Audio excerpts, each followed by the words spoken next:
Pemirsa, uji klinis tahap 3 vaksin Sinovac segera memasuki babak baru.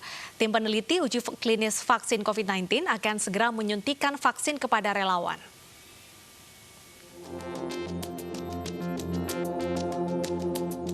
Babak baru uji coba klinis vaksin COVID-19 segera dimulai. Tahapan uji coba sudah memasuki tahapan penyuntikan vaksin kepada relawan. 21 relawan telah jalani pemeriksaan kesehatan di Rumah Sakit Pendidikan Universitas Padjadjaran.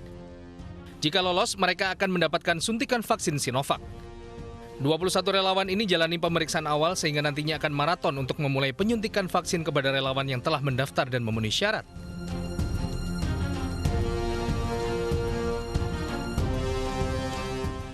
Sementara Menteri Kesehatan. Dan pemirsa, langsung saja kita menyimak pernyataan langsung dari Presiden Joko Widodo di Bandung, Jawa Barat. 10 juta vaksin. Artinya vaksin inilah nanti yang akan digunakan untuk vaksinasi di tanah air.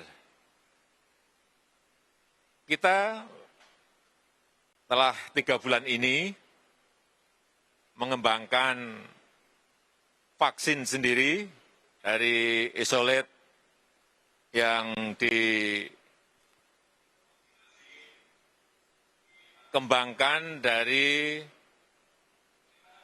COVID yang beredar di Indonesia. Kita harapkan vaksin merah putih ini juga akan segera selesai dan diperkirakan ini akan bisa diselesaikan nanti di pertengahan tahun 2021. Jadi kita mengembangkan full sendiri oleh lembaga Eijkman dan juga BPPT, LIPI, BP POM, Menristek, dan universitas-universitas yang kita miliki, yaitu vaksin merah putih. Tetapi selain itu kita juga membuka diri untuk juga bekerja sama misalnya dengan Sinovac di Tiongkok, kemudian bekerja sama dengan Uni Emirat Arab di G42, bekerja sama juga dengan Korea Selatan. Saya kira kita membuka diri dalam rangka secepat-cepatnya kita bisa melakukan vaksinasi kepada seluruh rakyat di Indonesia. Saya rasa itu yang bisa saya sampaikan pada kesempatan yang baik ini. Kita optimis bahwa dengan segera ditemukannya vaksin ini, kita bisa melakukan vaksinasi kepada seluruh rakyat. Terima kasih. Dan untuk mengetahui informasi terkini, langsung saja kita menuju Desi Juliani dari lokasi uji vaksin. Ya Desi, bagaimana jalannya uji vaksin hari ini? Ya, selamat siang Deta dan juga pemirsa. Tadi sudah disampaikan bahwa Presiden Republik Indonesia Joko Widodo sudah ada di dalam, sudah berada di Rumah Sakit Pendidikan Universitas Padjadjaran untuk melihat langsung bagaimanakah proses uji klinis vaksin COVID-19. Dan untuk hari ini rencananya akan ada 21 relawan yang akan disuntikan vaksin dan juga cairan placebo, di mana ke-21 relawan ini sebelumnya sudah lolos ke tahapan pertama, dari tahapan pertama maksud kami. Mereka sudah lolos dari tes kesehatan seperti mulai dari rapid test, kemudian juga wawancara dengan tim uji klinis vaksin, dan yang terakhir adalah swab test. Dan hari ini di Rumah Sakit Pendidikan Unpad mereka akan langsung disuntikan cairan vaksin dan juga cairan placebo. Nah, selain di Rumah Sakit Pendidikan Unpad ini ada 5 lokasi lainnya yang digelar uji klinis vaksin COVID-19 tahap 3 ini. Dan selain itu juga dari informasi yang kami dapatkan, setelah nanti para relawan ini mendapatkan suntikan vaksin dan juga cairan placebo, mereka akan dipantau selama 14 hari ke depan.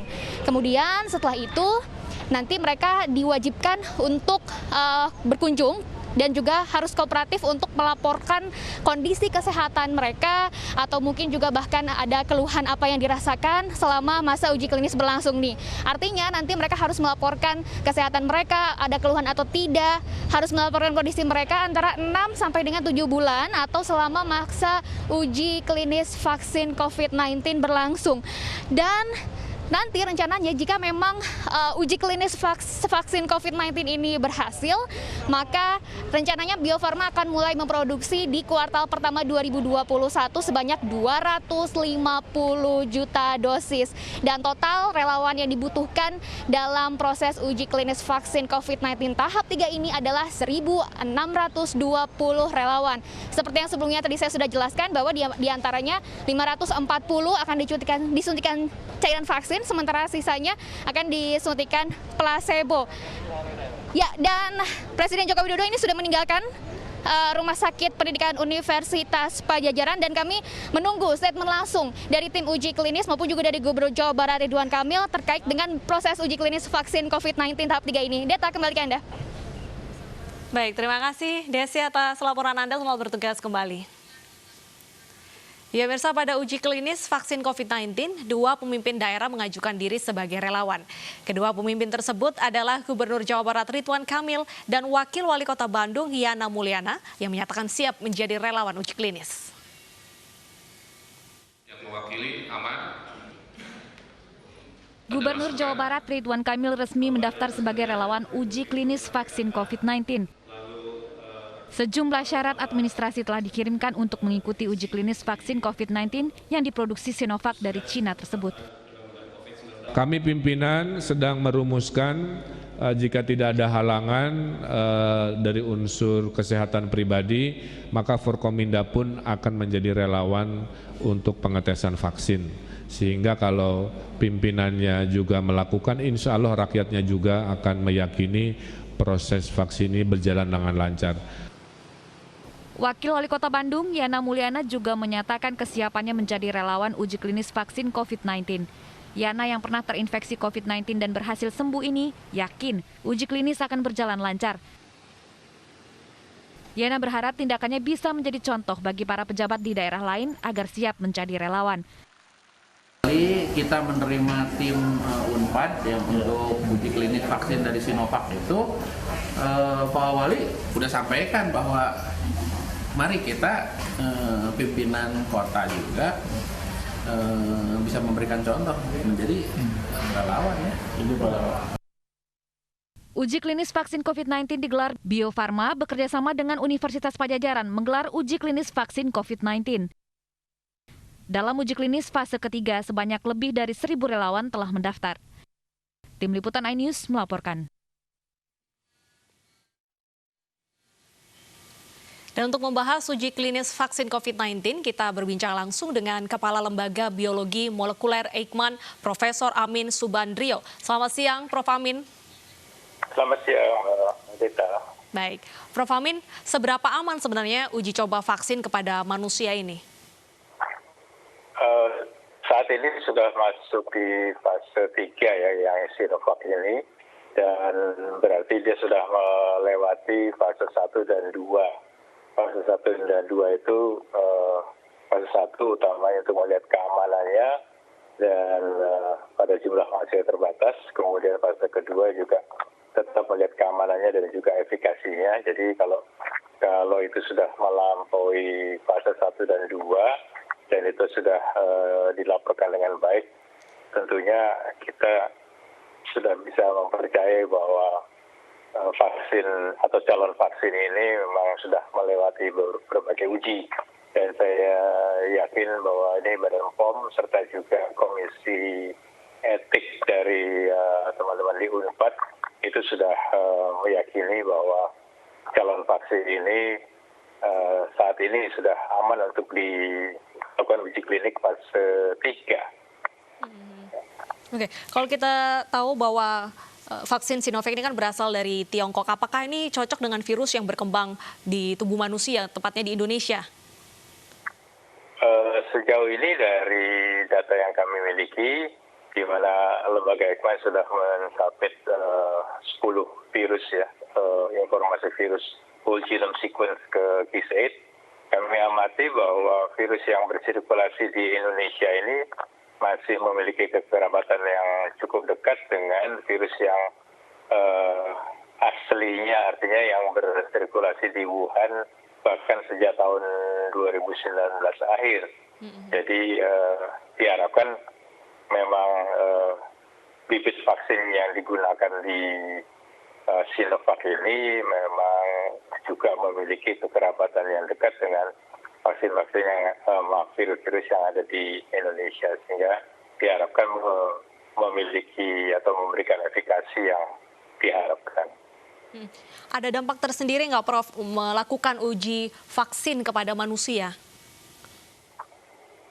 Ya, ini bagian dari satu kajian untuk melihat seberapa jauh vaksin yang diberikan ini bisa membangun terbentuknya antibodi dalam tubuh manusia, tetapi juga sekaligus melihat berbagai efek yang mungkin terjadi baik jangka pendek maupun jangka panjang.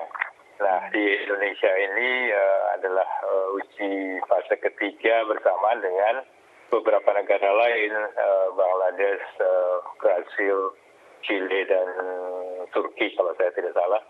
Dan itu memang menjadi persyaratan bahwa sebelum dipasarkan vaksin itu harus diuji di beberapa negara. Pertimbangannya adalah beberapa negara itu antara lain melihat latar belakang genetik dari penduduk yang akan disuntikan.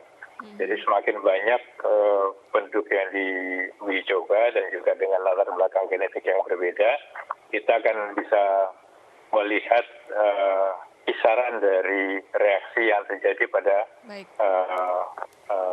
subjeknya. Kalau kita bisa mendapatkan data lebih banyak, maka itu datanya akan menjadi lebih meyakinkan. Baik, berarti belum ada penelitian ataupun kajian yang melihat dampak baik dan buruk uji vaksin ya kepada manusia sebelumnya? Sudah, fase 1 dan 2 itu sudah melihat faktor keamanannya kan. Jadi kan dua hal utama yang dilihat, keamanan dan juga efikasi. Kalau dia berhasil membangkitkan respon imun tapi dianggap kurang aman, tentu tidak lolos fase 1 dan 2. Tapi ini kita sudah melihat bahwa fase 1 dan 2 sudah diterima oleh otoritas, dianggap sudah cukup aman untuk dilanjutkan ke fase ketiga. Apa bedanya, Prof, antara vaksin Sinovac dengan vaksin merah putih yang diproduksi sendiri oleh Eijkman? Ada perbedaan mendasar dalam platformnya. Artinya kalau vaksin Sinovac ini menggunakan whole virus, ya, jadi seluruh virus digunakan, jadi virus tertentu yang diisolasi di Cina, kemudian ya tentu setelah dipilih, kemudian dibiarkan di laboratorium di fermentor ya, setelah menjadi cukup banyak, kemudian diinaktivasi, dimatikan dengan bahan kimia atau dengan cara-cara lain. Setelah dimatikan, kemudian virus yang sudah mati itu dipisahkan, dimurnikan, dan disiapkan menjadi vaksin, bisa langsung dipergunakan. Jadi seluruh virus yang sudah dimatikan itu dipakai sebagai vaksin. Sedangkan yang dikembangkan di Indonesia saat ini adalah berbasis subunit, artinya kami hanya menggunakan bagian-bagian tertentu saja dari virus yang kemudian dijadikan protein rekombinan. Jadi tidak seluruh virus digunakan, kami hanya memilih bagian yang memang dianggap paling penting dalam patogenesis penyakit COVID ini. Dan itu dipilih dan dijadikan vaksin. Kapan vaksin merah putih ini selesai dan apakah akan diuji vaksin juga kepada manusia seperti Sinovac? Tentu harus diuji pada manusia. Jadi lembaga Eijkman diberi tugas untuk menyelesaikan bibit vaksinnya ini maksimum dalam 1 tahun atau 12 bulan, sehingga pada bulan Februari atau Maret 2021 kami akan menyerahkan kepada industri, dalam hal ini Bio Farma, untuk diproses lebih lanjut agar bisa digunakan dalam uji klinik 1, 2, dan 3. Baik. Dan ini diharapkan akan selesai di akhir tahun 2021. Baik, di akhir tahun 2021 vaksin merah putih akan selesai diproduksi. Terima kasih Profesor Amin Subandrio sudah bergabung bersama kami di iNews Siang. Selamat bertugas kembali. Kita beralih ke informasi razia masker Jakarta, yang mana puluhan warga Jakarta ini terjaring razia masker di kawasan Tanah Abang. Pelanggar aturan protokol kesehatan memilih denda Rp250.000 daripada menyapu jalan.